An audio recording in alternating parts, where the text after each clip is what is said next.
Are you ready? Are you braced? Because here we are. It's another exciting episode of the Get Off My Lawn podcast on the official Get Off My Lawn YouTube channel. I am Kevin, your genial host. Welcome back. I missed you. I've been away for a while. Honestly, I've been away for a while. It isn't that I ditched recording or anything else. I went up to Northern California and I enjoyed a little vacation with my wife. I was about to call her Mrs. Get Off My Lawn podcast, but that's not her name. Mrs. Genial Host. That's better.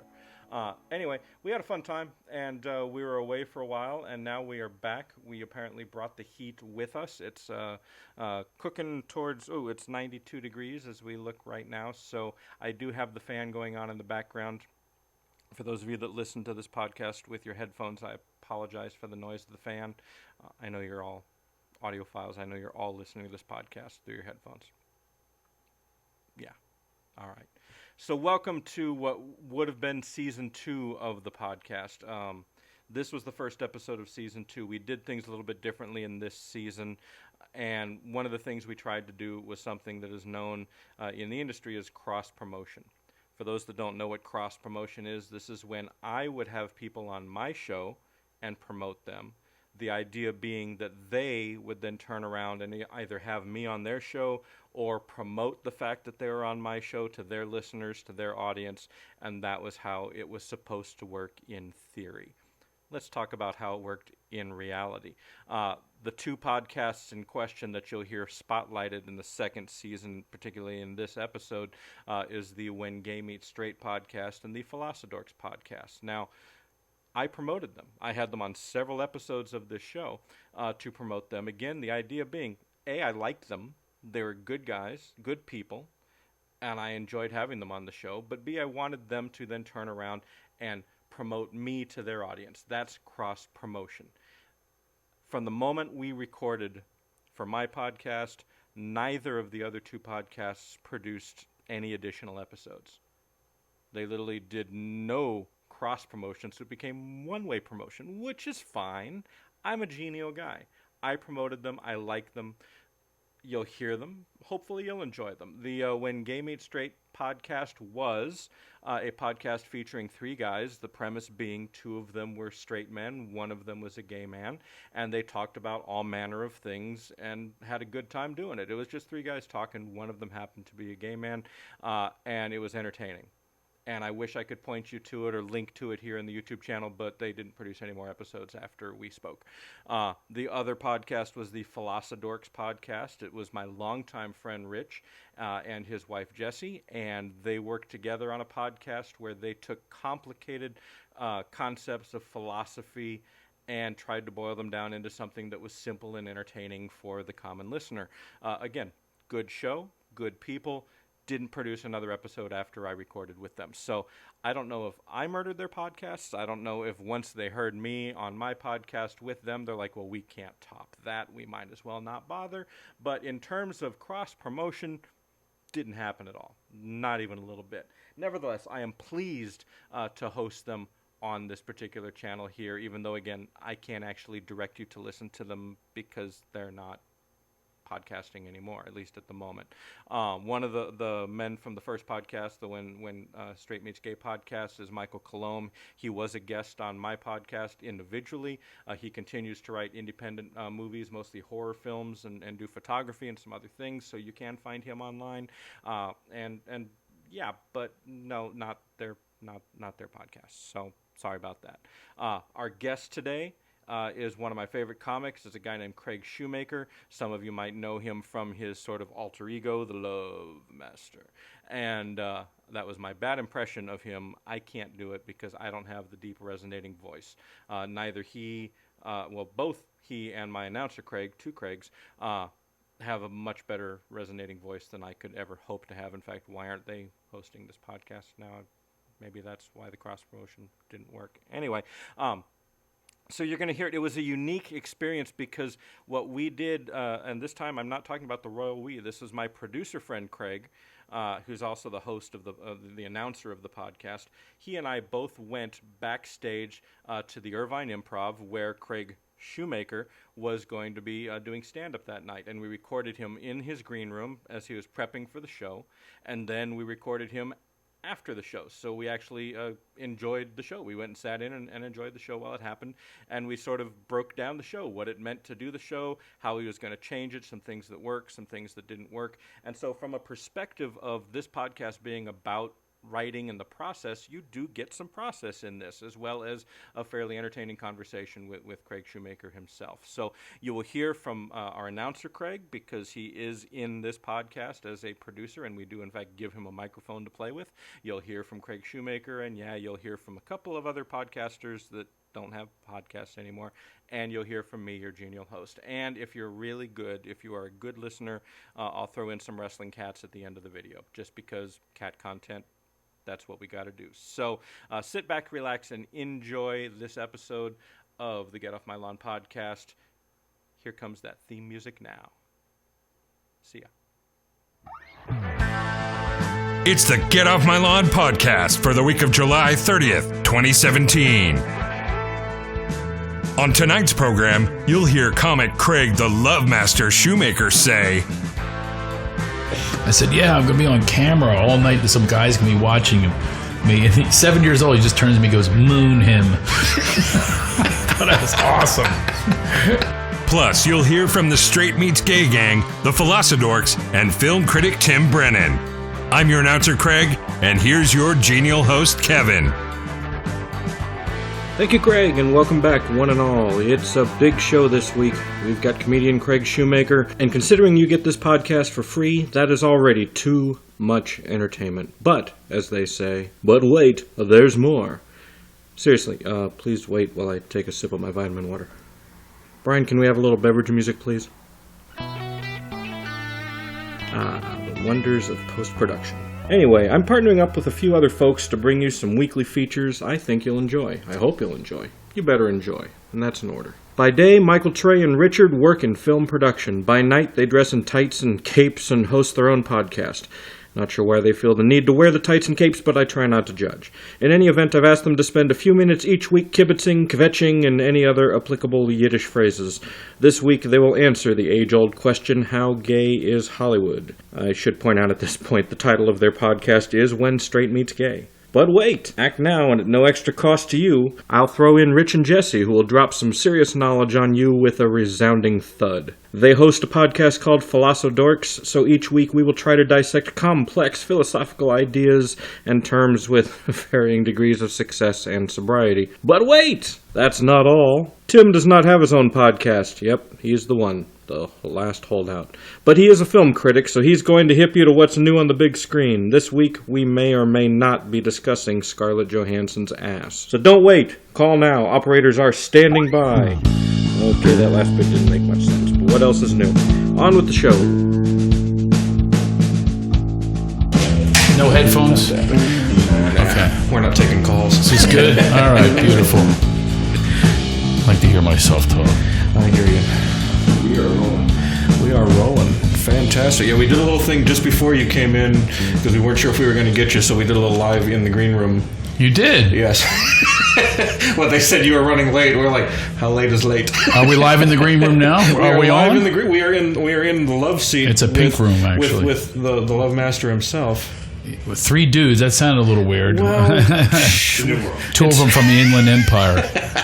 Where did they come up with the Inland Empire? They're thinking a little high about themselves, aren't they? It's like, I'm from the Compton Kingdom. Have you been to the luxurious palatial Inland Empire? Of course I have. Ontario Mills Mall. I pass by there. Someday I'll play that mall, and I've lived that dream. I played there many times. You must have some stories. No real stories. I mean, because I quickly get inside and do my show and then get out. But I've shopped there before. Every comedian's had this happen where you needed the emergency shirt. Here we're getting... my food is arriving.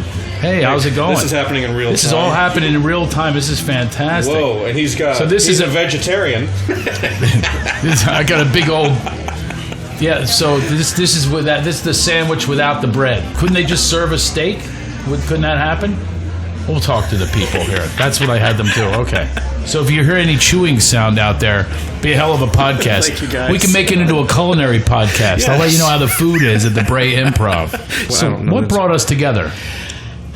You know, I don't want to make this sound like we're both old, but back when I was in high school, I remember listening to you on Gino Michelini's 5 o'clock Funnies show. And there was like a staple of regularly funny people. You know, he would have some comics hit and miss, you know, as they do. And it was like you and Dennis Wolfberg, who is no longer with us, John Panette, who is no longer with us. I'm like, well, I love that I'm the only one that's with us. I'm like, he's still alive. I gotta find out if I can chat with him. So by attrition, I'm here. You pretty much win. Yeah, it was, you know, I tried with a Ouija board channeling the others. That didn't work even a little bit. I'm glad I could survive just to do your podcast.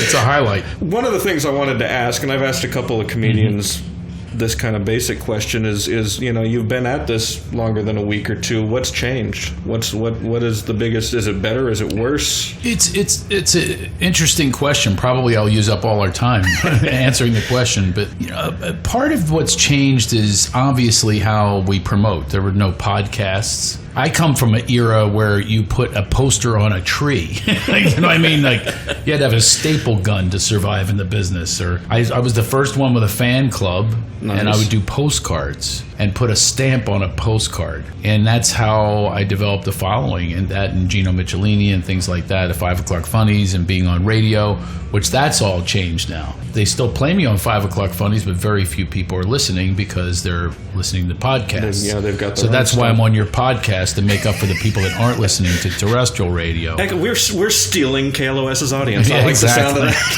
Well, at least one of their comedians. Yeah, that's right. So it's changed in that way. Obviously, YouTube, the storytelling aspect, which I've really become much more into than when I first started. I love storytelling. Is it a dying art because people want to tweet and they want memes and it's quick and you're out and that's not how I roll. But I'm fortunate. I don't know how it's happened, but I still have enough of an audience that will sit with me and hang And follow. Yeah, I consider it like a community, and I connect with them, and it's something that's very special to me. And that also has changed because that's not the case. Most comedians don't have, you know, fan clubs or people that I still have 2 people from 1988 that are my West Coast family from a tour I did with Kenny Loggins. Remember Kenny Loggins? Oh, yeah. He's not dead. He's not dead. He could be on next week. He could. So you got his number? when you're watching We're the World, I'm going to have that guy on my podcast someday. So, yeah, Kenny and I toured together, and I met these 2 families in 1988. I was brand new, you know, touring with Kenny. First night in Tahoe, and they've been my friends ever since. That's awesome. And like family. You know, now my son was the ring bearer at their daughter's wedding. I mean, it's like that kind of thing. It's been awesome. So I think that's also kind of had a shift. I don't know that that's going on anymore. And there have been a number of changes. I keep hanging in there, though, and what's changed for me, though, is I go in different directions I take the art in any direction that moves me, whether it's a book, a children's book, or I just wrote for Fuller House, or nice. I'm producing a movie now and about Karl Marx. It's not even a comedy, not Zeppo Marx or Harpo, but Karl Marx, brother. Yeah, the communist Marx. But you know, I don't believe that there's any box that we're in as far as the creative wellspring, and that's something also that's changed. There used to be comedian was a comedian, and that was it. And now it's so diverse. And YouTube videos kind of screwed things a little bit, so we make less money because there's no residuals. People will post your act. Oh, it drives me nuts, yeah. Or they go by that and they'll say, oh, he's not that funny. Well, that was 2 minutes. Yeah. I do 90 minutes. Or it's 2 killer minutes and you can't use it again because everybody's now seen it on YouTube or wherever. Exactly. So it burns through. I know Leno has been smart about that, is he won't do his material on camera. Oh. Notice there's never a Jay Leno HBO special. That's true. That's so he can do the same act over and over again in front of corporate crowds. Right. Which is a smart move. So he probably does Ronald Reagan jokes still. I was going to say, So I see Reagan cut the food for the blind today. I think they could see if they put their minds to it. That was one of his jokes from the 80s. He probably still does it. Now, did you work clubs with him, or did you... Because I've heard a mix of stories about Mr. Leno. I worked very briefly on The Tonight Show as a page back in the 90s. Really? But I've heard people that will just sing his praises, and I've heard people that will do the opposite, and it's never in between. You know what?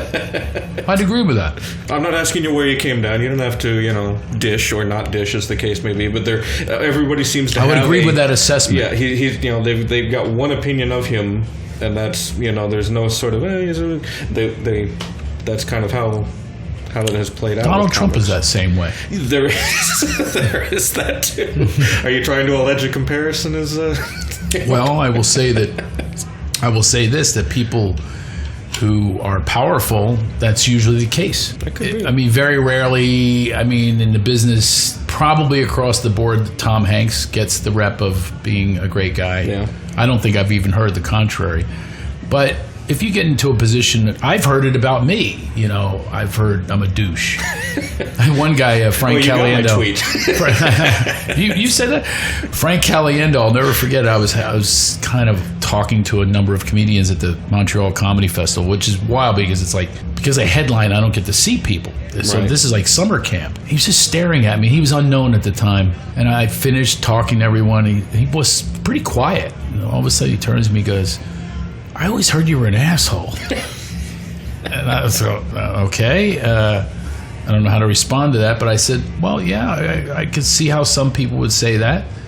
And, sometimes people project their own stuff onto you. Sometimes there's jealousy. There's a lot of factors that are involved. But when you get to that place where I remember I won Comedian of the Year at the American Comedy Awards, and I became I became the guy with the bullseye for like a year. I was Jeff Dunham. I was Dane Cook.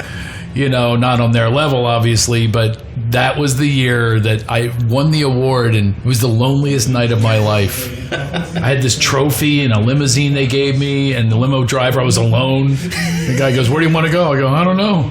Where do I go with this trophy? I went to the Comedy Store, and I don't even go to the Comedy Store normally, and I walked in with the trophy, and they're all going, oh my God, what a douche. And it was a horrible night, and I thought it would make my career, but I've never been stopped in the street. Hey, weren't you the Comedian of American Comedy Awards? Lily Tomlin said, here he is. No one's ever stopped me for that. I've never done anything with that award except it's a paperweight. And all the awards are that way. Shape at least? Yeah, it's a unique shape. Yeah, okay, I've got a couple Emmys too. Those are my jogging weights. Nice. Just so everybody knows. But it really goes to show you that these things are meaningless. It's just where it is for that day. You're popular, and people will take you down. And so, I've heard those same things about me when I was more in a power position, and now I'm sort of in a softer position, so people don't take as many shots.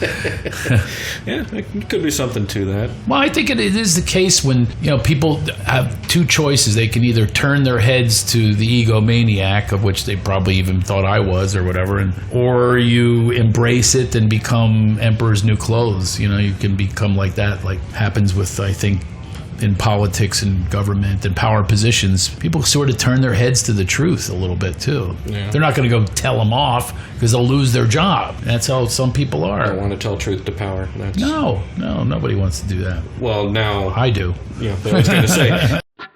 Fasten your seatbelts. It's time for a few minutes with the guys from the When Straight Meets Gay podcast.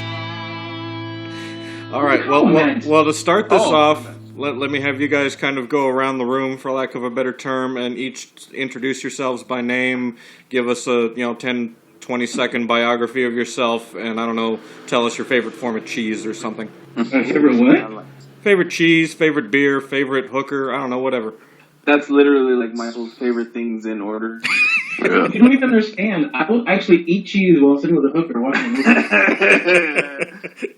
Okay, so let's start with Michael. Michael, say hello and introduce yourself. It always starts with Michael. I'm that fucking old one. Calm down. I've known him longer, and he could theoretically die sooner. And see that? Anyway, fucking seniority. Michael Colombi here with When Straight Meets Gay. I'm the gay one. Let's see. I like the color blue. Long walks on the beach. I like to cuddle. He does. I have a dog named Lollipop. You prefer to be the big spoon or the little spoon? I'm a big spoon. All right, that's good to know. Richard? And I'm a writer, director, and script supervisor. I do a little bit of everything. There you go. Richard, what's your story? So I am one of the two straight pieces in this podcast. And yeah. Oh my god. But yeah, I just love movies, got involved with sound, and I want to write and direct and do it all. And that's about it. All right, Trey, what about you? What's up? I'm Trey Melton. I am the young sexton of our podcast. I'm a rapper on the side, and I also do acting. Is your rapper named Big Papa Melton? It's Big Daddy T. Oh shit! We forgot to say our favorite cheeses or beer or hooker. Oh, my favorite cheese is American because God bless it. All right. Because you like that red, white, and blue diabetes, That's baby. it. I like Munster cheese just because it sounds horror. I love horror. I like I don't know, Monterey Jack, bro. I thought you were lactose intolerant. No, dude, I could eat cheese like a motherfucker. Yeah. Do a lot of motherfuckers eat cheese? Is that something they're known for? Oh, God. Yeah, dude, That's like their number one thing. Motherfuckers eat cheese. Dude, Nice. that's the motherfucker's life. Yeah. I thought a good topic to open with, considering the name of your podcast is the When Straight Meets Gay podcast, and you guys are all in the industry, for lack of a better term. The best topic to start off with is how gay is Hollywood? Oh, my God. It's so gay. I love this topic. And Michael could talk all day about this, to be honest. Well, what do we? I mean, if you listen to like the right wing media, then Hollywood is a bunch of again queers, fags, and homos. Is it really? I don't think it is. I'm sure. I mean, it's probably more than people realize. But people hide in the industry, which is strange. Our podcast is definitely filled with some fruits, that's for sure. We're definitely all fucking nutty and shit. Yeah. And I'm a little fruity. We're all like a little nutty. I mean, how gay is Hollywood? I mean, like on a scale of 1 to 10, you think? Is that what you're asking? I mean, yeah. I mean, does it live up to the supposed hype, or is it like you said? There's still people that are not as out as one would suspect. It's not that gay. I would say it's a more gay than you would get somewhere else. Yeah, I think it's just everything is just so widely accepted. You know, everything is all about, you know, being equal and everybody, you know, deserves a shot. So I think it's just everything there is just more open. So I think there's more of like a capacity. I don't know if everybody's accepted. That's why we keep fighting for the rights of like women directors and. Well, but it's like LA specifically, though. I agree for that. LA's very open. Yeah, if we're talking just about LA, then Yeah, no, I wasn't confining it to because like if we're in West Hollywood, then the answer is really obvious. But I was thinking, yeah. In that case, yeah, you're right. You're just a straight up shot. But it's interesting because if you're in the industry, it's very gay. But like to the outside, it's not.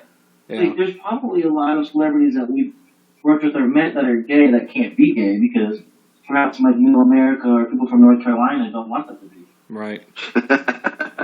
Going back to when I was a kid, and before at least two of you were born, was Rock Hudson when he died, and it was revealed that he was gay. You know, he was one of the most. Yeah, Rock Hudson was one of the most beloved actors of all time, and women loved him everywhere. And apparently, he didn't love the women back, and nobody knew. I'm sure people knew. Well, yeah.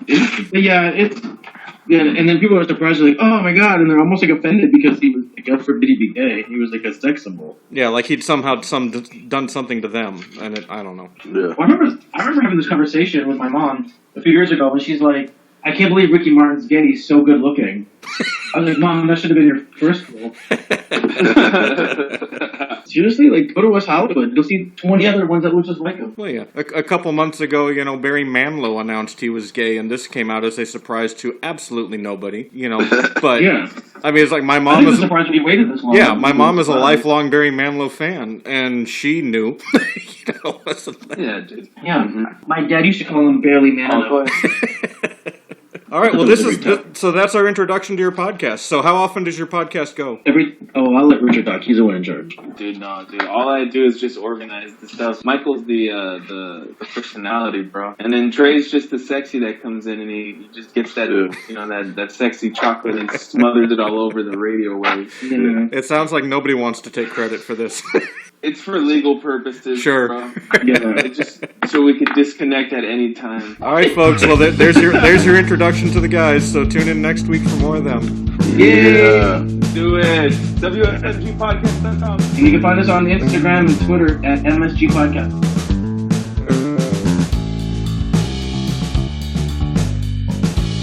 So I think it was even Seinfeld last year was criticized for saying there were places he couldn't play anymore because audiences were too politically correct or whatever else. Has that been your experience, or has your experience been to push it farther when you meet resistance like that? I really don't. It's funny of all people to say that. Sorry, who's ever listening? I'm chewing in your ear. How's the food, by the way? Should we recommend the Brea No, Improv steak? this wasn't very good. Just chewing now and then. That's when I hope you do a monologue. I wish I had something to perform for I just you. finished a sleep study. You know what these are? Yeah. They hook you up with wires. Apnea and that sort of thing. It was so funny. I have a 7-year-old and talk about Apple not falling or the mic not falling far from the stand. I said, yeah, I'm going to be on camera all night. Some guy's going to be watching me. And he's 7 years old. He just turns to me and goes, moon him. That was awesome. He's got such a subtle sense of humor too. That's not subtle. And this guy would not shut up. Literally, he's hooking me with the wires, and then he finds out I'm a comedian. Oh, that's the worst. Now he's doing Rodney Dangerfield. Hey, I'll tell you, I got the wires crossed, Hey, I'm going, you've got to be kidding me. And he's one of those guys that he just wanted to hear himself talk. So no matter what the question he would ask me was, no matter what the response, it was just to lead him into a monologue. Like I said, I'm a comedian. Well, that was 20 minutes on he was a comedian. Mm-hmm. And I was going out of my mind. I was just staring. I thought I was being punked. Like that the camera was actually there to show me lose it and finally say to the guy, shut up! Did you moon it at least? I never mooned him. No, I didn't listen to my son. That would have made your son happy. But yeah, when I take a bite, I want you to be him and start talking about yourself. I've got nothing of interest. I've done it all. This is sort of technically our second season, if you will. Oh. We did about 13, 15 episodes last year, and then I took a break for my own personal reasons, and now we're getting back into it again. And this is two Craigs in the room. This is my friend Craig, who I've known since junior high and beyond, who has agreed to help produce some of the stuff, and some of it I just bring a microphone and plop it on a table when he's not available. So he's a family man. He's got family and obligations and a decent career. And you couldn't have done all that when I was eating. You couldn't have said all that when I was giving you time. You should have held up your finger and said, now's the time I'm going to be talking. Here's the time this is Craig's chew. Intro time. This is the time to chew. Okay, I'm going to talk about his family. That would have been a perfect time, but now the time's up. Now it's it. And now we're back to me talking again. To you talking and so what else do you want to know? Yeah, you talked a little bit about how you're into the different artistic type of stuff, whether it's books or I whether produce it's 5 unscripted shows now. An animated show I have going. It's called Chicken Ship. It's chickens in space. I like the concept. Yeah, it's a very funny concept, and we were writing it last night.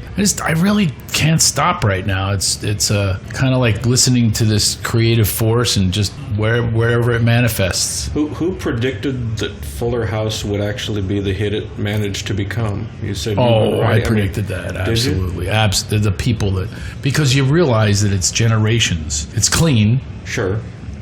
Which is weird hiring the Love Master to write for it. He's great. Well, Bob Saget working on the original. Oh my God! Tell me about it. I remember watching his first HBO special with my mom, and thinking he's gonna be Dan Tanner. And she's like, "We can't watch this." Yeah. Oh my God! He's the exact opposite. He was the first comedian I ever opened for. Yeah? Yeah. And he was also the deli slicer for my mom at the Pantry Pride, the local grocery store. Nice. Can you believe that? That's what he did. My mom would get her meat sliced by Bob. That didn't sound right at all. It sounded fitting for Bob Saget. Yeah, exactly.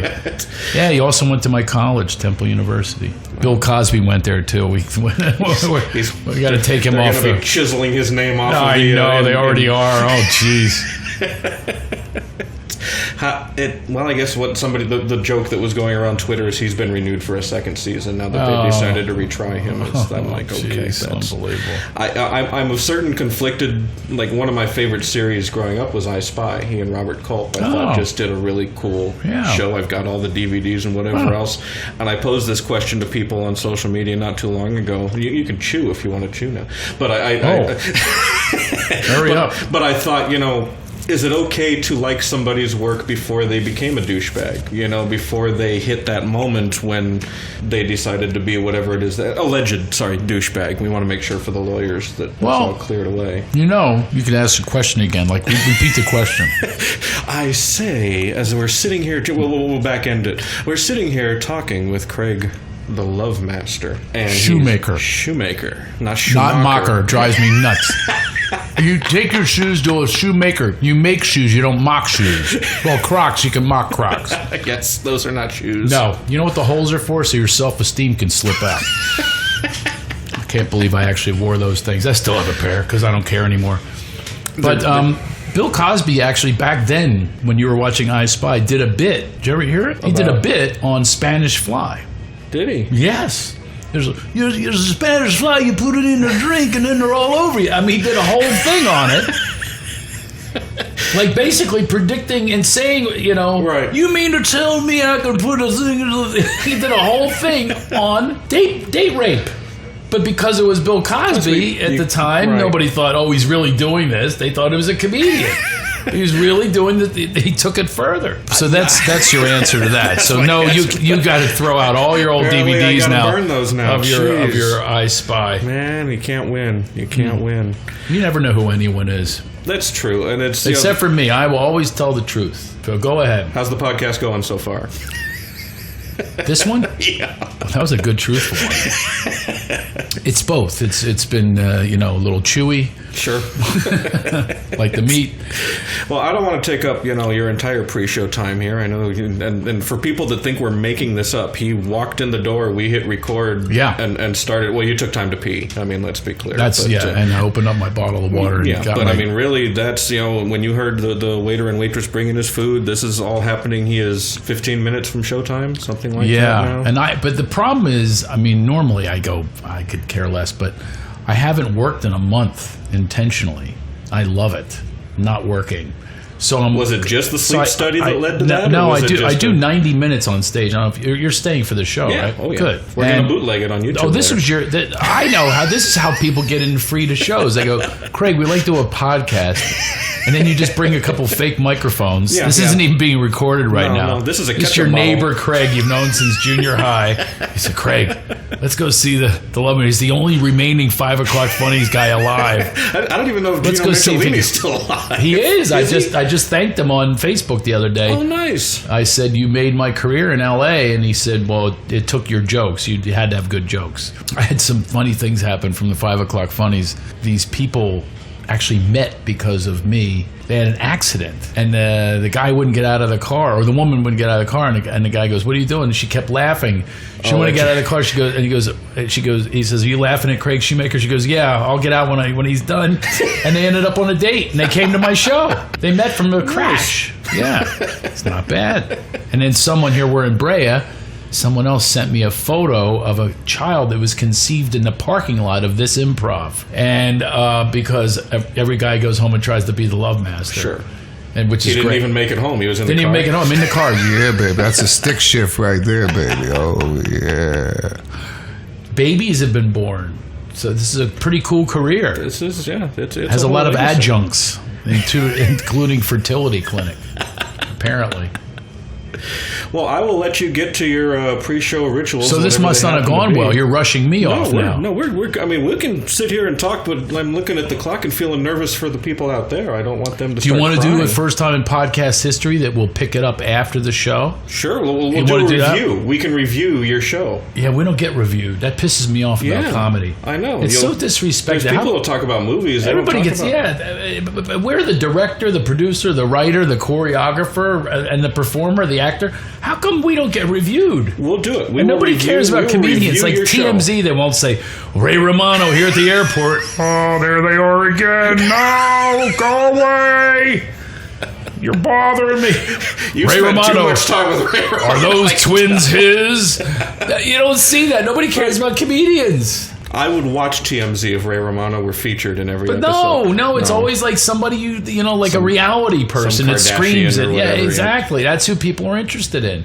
You'd think they would be interested in the smart ones that actually write an act and have originality, but no, people aren't interested in that. Well, since you made the offer, we will stick around. Okay. We will watch the show. We will come back and we'll give you a review. We'll let the other Craig speak. Let him... We'll give him a mic next time. That's right. All right. Well, we'll see you after the show. We will be back. Brace yourselves for some deep thoughts with the help of the Philosophers. Still there? Yeah, I'm still here. You missed my Morris Day and the Time joke. So.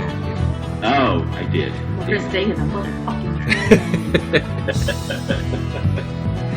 All right, ladies, gentlemen, and undecided, we are joined at this moment by the Philosophers. That would be Rich. That would be Jesse. For those who have not heard their podcast, lovingly entitled Philosophers, it is pretty easy to find wherever podcasts are available. Are you guys on Stitcher yet, or I know you're on iTunes? We're on iTunes. We are on Google Play Store. Are we on Pocket Casts yet? We are on Pocket Casts. I actually tried to submit our stuff to Stitcher, and it wasn't working, so I will probably go back and try that again later. Gotcha. Well, there are no fine podcasts on Stitcher anyway, so fuck them. We don't need to do it. And there goes our shot at it. And I know. So there goes the Stitcher have awards. I don't know if they have awards, but if so, we're not winning them. So for those who have not heard the podcast, tell us a little bit about it. Tell us about yourselves and what it is you do on the show. All right. Well, so I have a master's degree in philosophy that I'm currently not using for anything other than the podcast because I work as a paralegal in the Wisconsin Department of Justice. And... I almost got a bachelor's degree in music, and is that you? Is that you honking out there?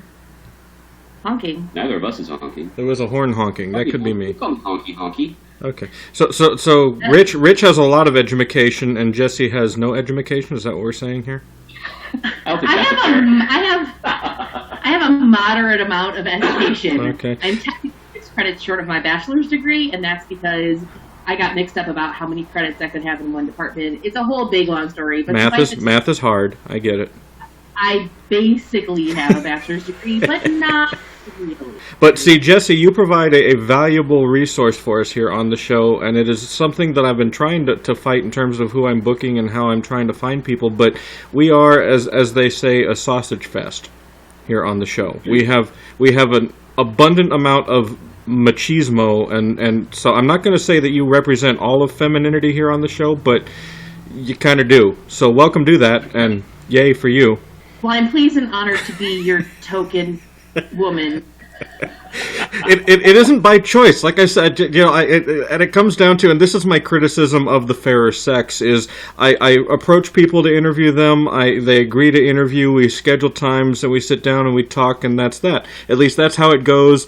If they have a penis. If they have a vagina, they say yes, and they're like, oh yeah, great, and then it never fucking happens. So that's all I'm going to say about the fairer sex, then we're going to move on from there. At any point when you're talking to them and setting up the interview, do you refer to them as the fairer sex? Because that might be why they don't call you back. I say, hey, vagina head, how's it going? Is that not... So I don't understand why that's not working for you. Okay, yeah. You're right, I get it. It's a mystery. It is an absolute mystery. So Jesse, thank you for representing the vagina inclined. I'm sorry. You know what? Actually, something's come up and I can't do this anymore. I set you up for that, and you took it down like a champ. I appreciate that. So I do want to go on record as saying that I don't think that the broad generalization about women in general is appropriate. I'm not saying it is appropriate. I'm simply saying that is what has been happening to me. I'm sure that if other people were doing this, it'd be a completely different story. But this is how women treat me, and that's as far as I'm going to go with that. So the way this is going to work is I'm going to toss out a topic, and Rich in his richness is going to explain it or justify it in terms of philosophy. He's going to expound upon it using quotes by the greatest thinkers of any generation. Jesse, you and I were pretty much going to make fun of him while he does that. Does that sound cool to you? I'm going to make lots and lots of poop jokes. All right, perfect, fantastic. Yeah, we welcome shit jokes here, fart jokes. It's all good. There are no sacred cows here. So I want to open it up by making fun of, in fact, your first podcast, wherein you spent about an hour or so defining what it means to be a philosopher, but you never really, came up with well, you did, but you hemmed and hawed and you bounced back and forth, and, Rich, I own a dictionary, and I looked it up. What's it say? Philosophy is the pursuit of wisdom. See, did it in 3 words, pursuit of wisdom. You spent an hour, Rich. You see, that's exactly the kind of dictionary entry that was clearly written by someone with no experience in academic philosophy. Because first of all, how are you going to get that published? 3 words? Come on. The point is to keep the gravy train rolling by never actually answering any questions. That's what we do in philosophy land. Really, I would say that the entire show is ultimately going to be about trying to answer that question and demonstrating how the answer to that question has changed over the various periods of our intellectual history. So there was a point when the definition of philosophy wasn't the pursuit of wisdom? I would argue yes. For example, during the medieval period, it was basically using philosophical resources to come up with explanations of stuff in the Bible.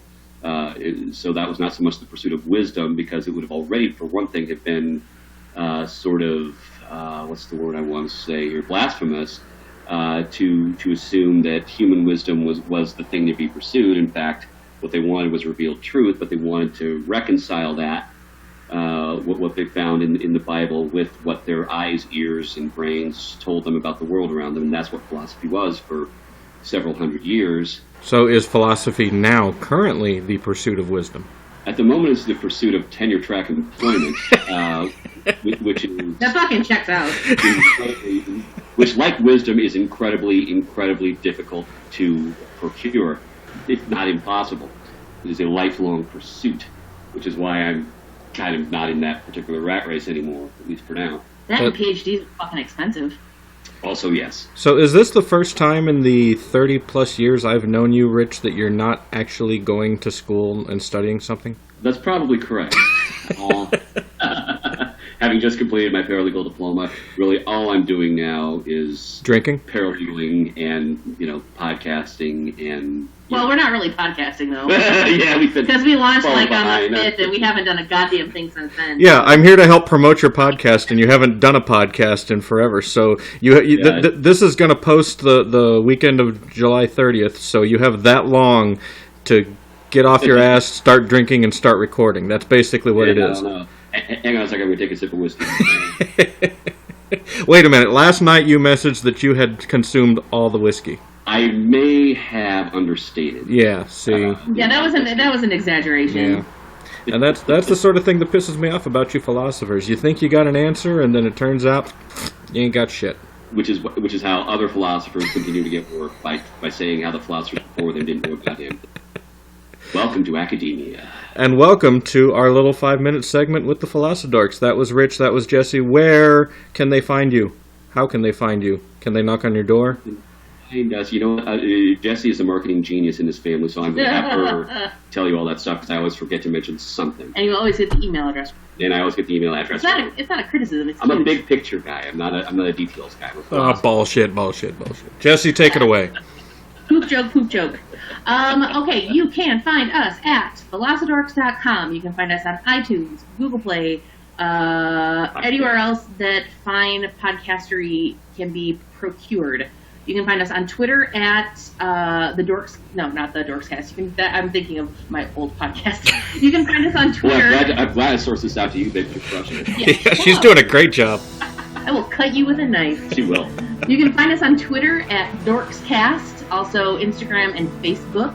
And if you have like questions or feedback or anything like that, you can hit us up at dorkscast@gmail.com. And definitely rate and review us on iTunes and tell your friends and shit. And shit. And eventually we'll have shows for you to listen to. All right, Rich, Jesse, we're going to check back in with you next week. All right, thanks for calling. So let's do about 10 minutes. All right. Really? You got something else going on? You got to eat and smoke. Well, we are back. I don't know how long it's been on the podcast time, but in real time, it's been pretty close to 2 hours since we last spoke. 2 hour show. Well, I did about 95 minutes. Right, and Johnny did about 15 or so. About 10, yeah. I just, How do you think it went? Let's have you do the critique. Well, I thought I haven't worked in a while, and I was with my family and having a great time, and suddenly I went, "Whoa! I'm not at the fireworks right now. I'm not chasing my kid around playing tag."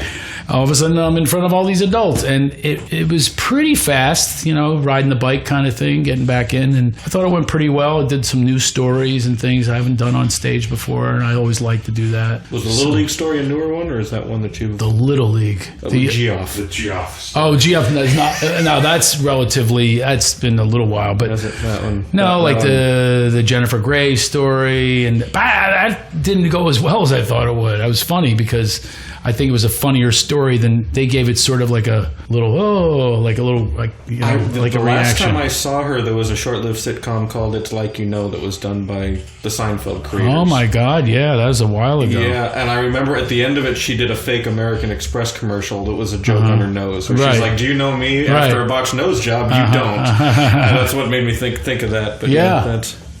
How'd you guys think it went? Did you have fun? Oh, yeah. I don't want to give the word spoilers is stupid, but I also don't want to say, well, here's all of your best jokes. Let me tell them in a worst possible fashion. But what were some of the? What hit you, Craig? Craig. The curled eyelashes. Oh yeah, Killer. Yeah. Hey Johnny. Hey Johnny. Johnny Good job, Johnny. Thank you. Appreciate Johnny is also a surprise guest on the podcast. Hi, Johnny. Oh, I am? Hey, how's it going, everybody? Johnny did a good opening. He does 10, a great 15 job. Killer minutes. Yeah. Thank you. Here comes the meat again. Here comes the meat again. We keep constantly interrupted by meat. All right. Thank you. I appreciate that. Oh, this one's rare. I like this one. So tell me about give me the review. You promised me a review, and now you're choking under pressure. Well, here's what I'll do. And I will turn the mic over to Craig in a second here because I do have he has a confession I'm going to confess on his behalf. Oh, a confession. He had not heard your show before. That's okay. A lot of people haven't. So I would. Do I have a recruit though? That's the thing. question. I'm going to turn the mic over to him now, and he can, while you're chewing, give you some chew time here while Craig reviews Craig. Here's Craig on Craig, and that sounded dirtier than intended, but seems fitting after the show. It kind of does. No, actually, you know what? Came in here not knowing anything about you, and I feel like I've missed out. Thanks for the crack research. So many years. Jesus, the producer doesn't even know. He pushes the buttons, man. That's all right. You might want to throw some research his way. Here's who we're having. No, but fantastic. I mean, you portrayed how I reacted, which was my face was hurting, my abdominal muscles were sore. So it was a fantastic time.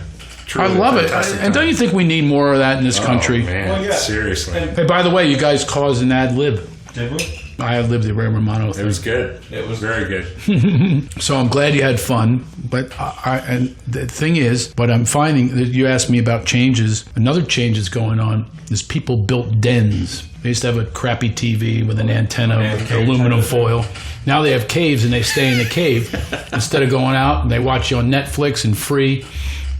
They're not leaving. That's kind of true. Yeah. And again, the podcast itself is dedicated very loosely around writing and creativity and all the forms of media. It's a very loose structure. Rarely do I ever have a guest where that's what we talk about. Mm-hmm. It always just tends to be a free-flowing conversation. But one of the things that I like about whether it's a stand-up show or even theater, you mentioned Les Mis several times, did some nice solos. But one of the things that's kind of cool about going to any show is that when the cell phones are off and when it's you and a stage and performers, it's a shared experience that can't be duplicated elsewhere. Exactly. You can't do this show. You'll do this show again in an hour or whatever it is, but it won't be the same. Right. It will be different for any group. That do you know one person can make the difference in an entire audience, even if it's thousands? Just one person. It's all about energy and flow. And I'm lucky in that way because I draw like an adult crowd, and there are not too many hecklers, and they're all part of the unit. And they come back time and time again. I rely on that. If they didn't, I'd be screwed. Sure. Because I don't get a lot of new audience. There's not a lot of young people. Well, you make fun of them. For being young, that's not so bad. I'll take that. But yeah, that to me was kind of the big takeaway, and it's one of, you're right in that, people will have their man caves, they'll have their sort of private areas. Like, I'm not even one that likes to go to a movie theater. He goes to the movies all the time. But I like to be like, with a shared group, this is the only person who's going to experience it is the person sitting next to me. Right. And then when that ends... Did you watch Craig hurting laughing? Yes. Oh, really? Yes. I almost knocked our table over. I slapped the table one time. And of course I would not put him on the spot because he is a happily married man, but some of the marriage jokes that you had tended to ring a little bit truer for him than for me as a single man. That's as far as I will put him on the spot with that. But thanks a lot. He says we've known each other for years, but today it ends. But I mean, I want to free you up because I know you got another show to do. Like, people probably won't believe me when I say this podcast was done the way it was, with us waiting in the green room. You come in. I'd imagine this is the first time you've ever done this, so we're doing something unique, right? Well, this in the green room. This is, like I said, this is sort of our quote unquote second season as we've done it. And I've interviewed some comics in the past. We had Bill Sheft on an early show. Oh, Bill. Yeah, younger guy. Did he do a call in? Yeah, he did a call in from New York. He was in New York. Yeah, it was just after Letterman Wrapped. I want to say, I guess it was a little bit after that, but he was touring with his band that he does his stuff, and he had just put out his book, and so we talked a lot about everything, really. But it, to be backstage in the Improv, it's got a name for it. It's a known place. I think it's cool. I want to thank you for the opportunity. Don't choke. That's and it is By the way, that would have been a first. That would be the first podcast where someone actually choked and died during the podcast. You have to play it. And I'm going to be honest, we'll air it. And they wouldn't give me a Heimlich. It's the Craig Shoemaker Memorial Podcast. You'd be like, Craig, don't stop. Don't stop him. Don't help him. You just keep recording. Keep it moving. We both know the Heimlich, but we're not about to do it. This is numbers. We're going to get numbers after this. So I want to know when this airs, how many new followers I'm going to have on Instagram, because I have not that many. I have like 3,500. So you want to try to build up the Instagram? Well, the other ones I'm doing pretty well. Let's come up with an obscure hashtag. My son busts my balls. He goes, "It's because you post like a mom." He goes, "No one wants to see your kids." He does it so I won't put him up there. Well, let's come up with some sort of obscure hashtag that we will only release to our audience, and so you'll know when they start messaging you with that hashtag that it's entirely our fault. Hashtag heard you. Mm-hmm. Hashtag heard you. So, ladies and gentlemen listening at home or in the car or on the toilet, let's be honest. Hashtag heard you on social media. Twitter, you are the Love Doctor, isn't that? What the hell? On Twitter. Craig, he just watched me for 2 hours. The Love Doctor? The Love Master. Holy crap. Yeah, you can just... Don't edit that out. I deserve it. I'll take the shit. Don't edit that. That's Mr. Shoemaker. Oh, my God. He has a knife. I've been called Craig Shoemaster, the Love Maker. I would accept that, too. I've been called everything. Now I'm the Love Doctor. Apparently you are in my... Well, I did drink during your show. Does that count? Well, you're drunk with laughter. The Love Master. No, I'm the Love Master on Twitter. Craig Shoe on Instagram. You just take off the maker. Okay, no maker. Maybe that's the problem. It's nobody knows how to find Craig Shoe. I don't know. I just don't do that stuff right. And I'm also not. I'm not too dark, and people like dark. You gotta put. It depends. I mean, as you wrapped your show, you said, laughter is sadly, it's not a dying art form, but it's something we can all use more of. Yeah.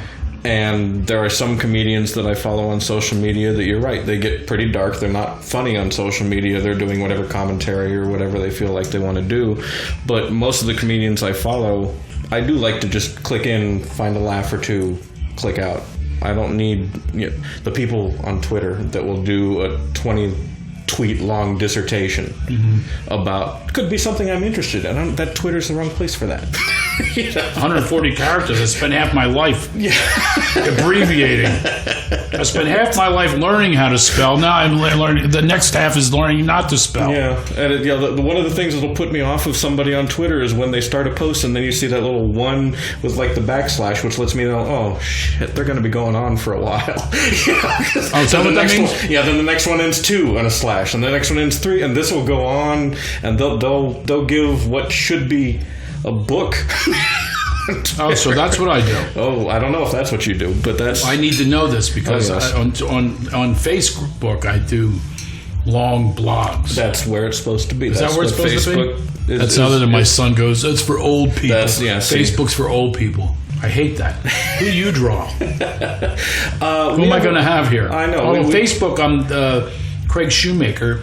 Fan page. You still do the same thing, hashtag. Okay, yeah, we'll still do it.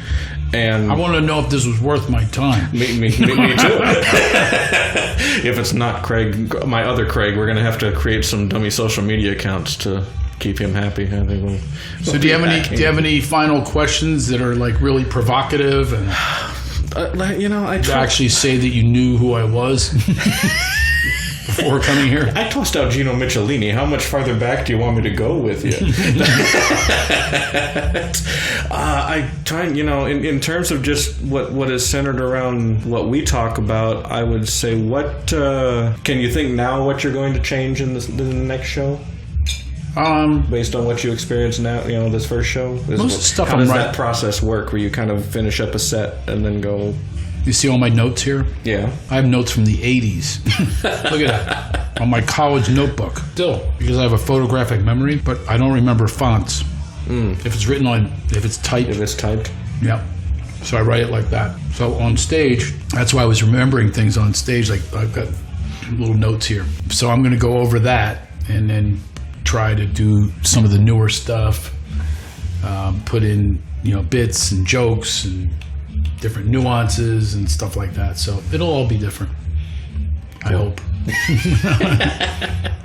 Well, the advantage I have is, Bruce Springsteen is my idol. Good choice. Like when I saw him perform, I said, oh, that's what I want to do on stage. I want to bring it from the heels, give them all I got, have them walk out exhausted. They know that I gave everything I had.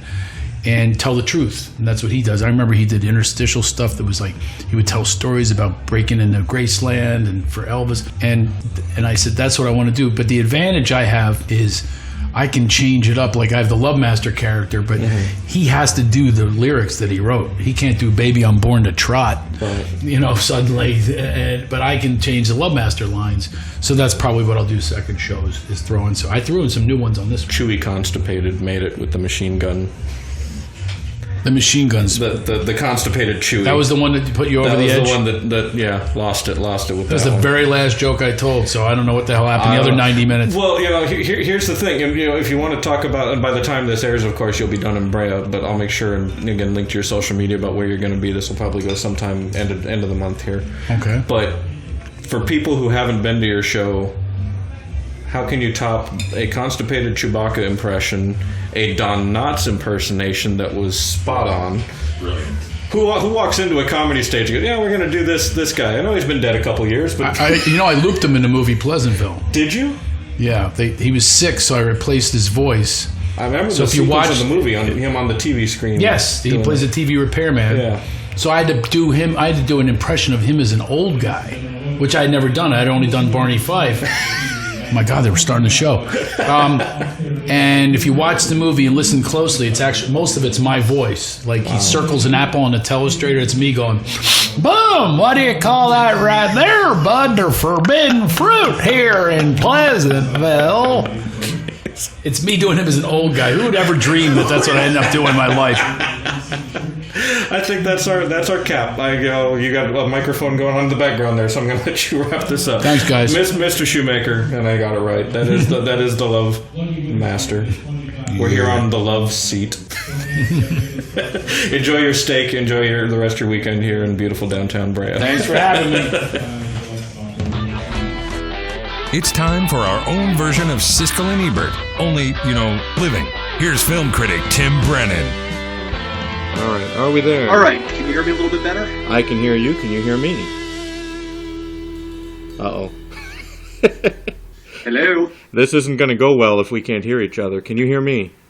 All right, how about now? Can you hear me? I can hear you fine. Can you hear me? We're in a goddamn T-Mobile commercial. Yeah, okay, we really are. All right, ladies and gentlemen, it is time to introduce our resident film critic.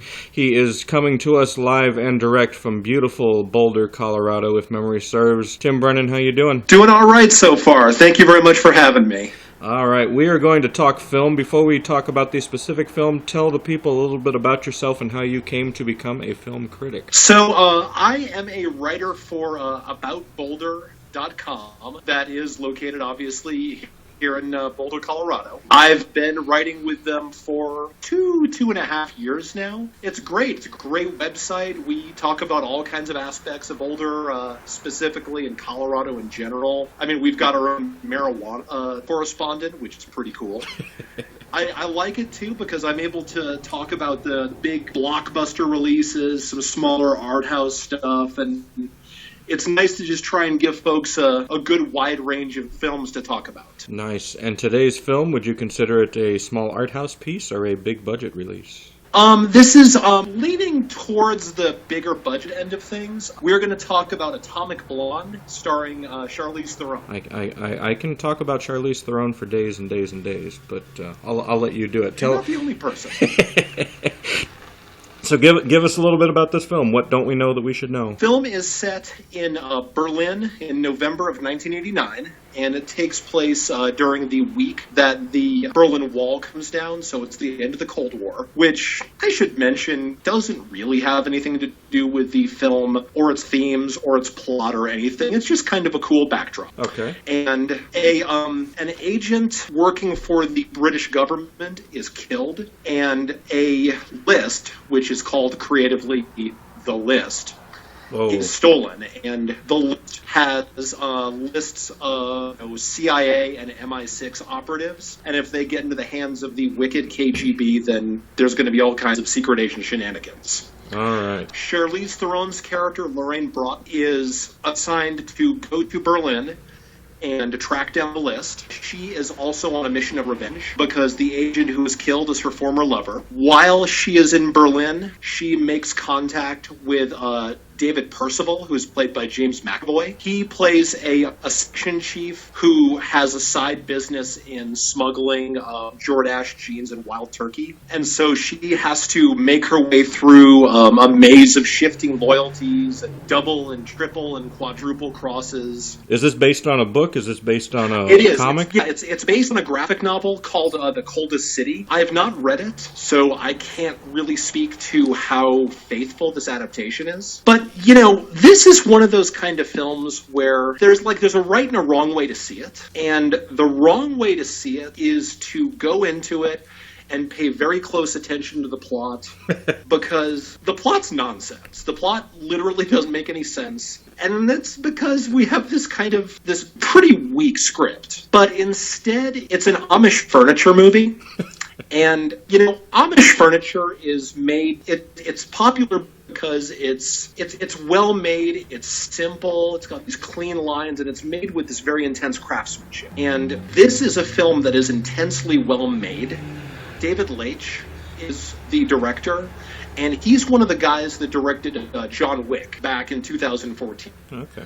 And Leitch is he's a former stuntman. He's a stunt coordinator. He was a second unit director on, I believe, a couple of the Matrix movies. He did the fight choreography in Captain America: Civil War, and he has a reputation of doing action scenes that don't have the shaky cam that you might have seen in the Bourne movies, but are very clean very crisp. You can see the entire bodies of all the performers, so you can see them performing their stunts. And for that reason, it's worth seeing, because you get these unreal fight sequences with Charlize Theron where she is just dismantling rooms of goons.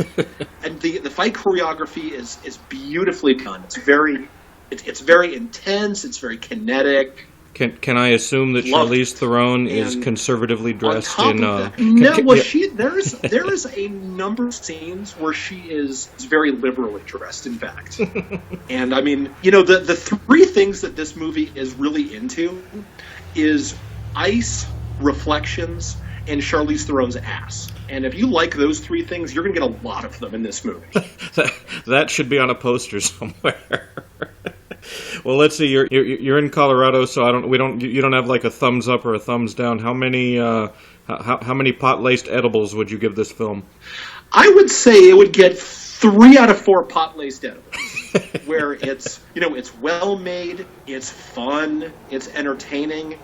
You just kind of have to walk in knowing that the script is dumb as toast. Sure. And if you can put that aside and not be like nitpick bots, you'll do okay with it. That was pretty much her role. Was it Ian Flux? Didn't she do that one a couple years back too? It might have been she did. No, you're not wrong. Yeah, she did do Ian Flux, but I think, God, it's been so long since I've seen that. I think that film relied a lot more heavily on CGI as opposed to practical effects. Gotcha.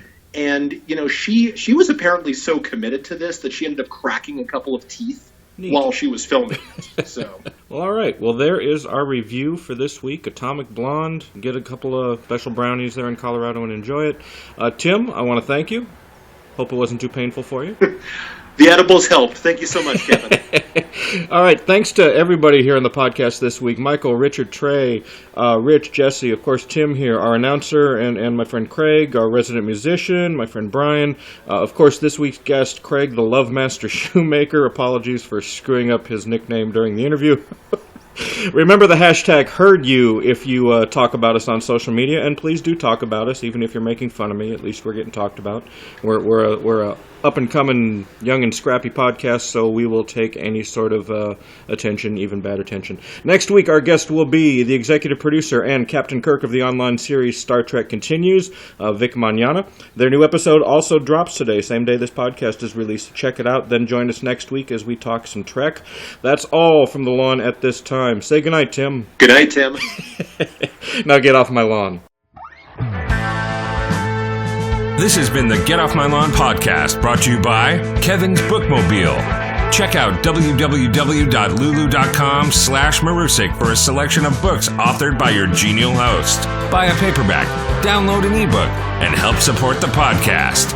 That's www.lulu.com/MAROUSEK.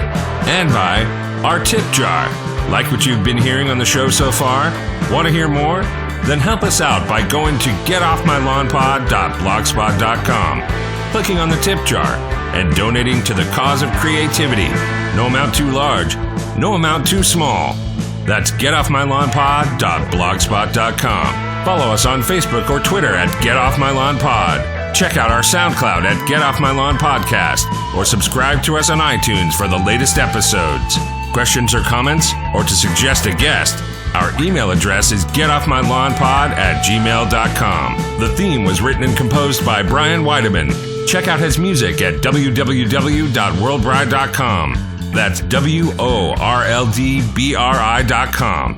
The logo was designed by Julie Contreras at Urban Bird Design. Go to urbanbirddesign.com to learn more. Thanks for listening. Tell a friend.